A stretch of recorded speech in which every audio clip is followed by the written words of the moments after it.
चौधरी ने हुकूमत पर इलेक्शन से फरार का इल्ज़ाम दोहरा दिया। दावा किया कि हुकूमती इत्तेहाद शिकस्त से खौफजदा है।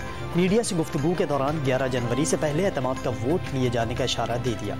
नौजवान नस्ल ने पाकिस्तान का हुस्न शॉर्ट फिल्म्स के जरिए उजागर किया। हुकूमत नौजवानों की फलाह बहबूद के लिए तमाम वसाइल बरोकार लाएगी।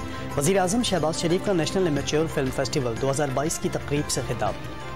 इमरान खान ने कारकुनान को फौज के खिलाफ बयानात से रोक दिया। लड़ाई सिर्फ जनरल रिटायर्ड बाजवा से थी।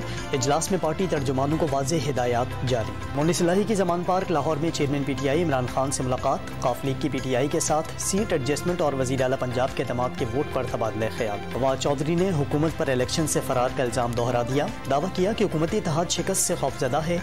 मीडिया से गुफ्तगू के दौरान 11 जनवरी से पहले एतमाद का वोट लिए जाने का इशारा दे दिया। जमहूरी तरीके से एहतजाज करना हर किसी का हक, लेकिन हुकूमती रिट किसी को चैलेंज करने नहीं देंगे। वज़ीर दाखिला बलूचिस्तान ज़िया लांगू की गवादर में धरना देने वालों से एहतजाज का मुकाम तब्दील करने की भी दरख्वास्त।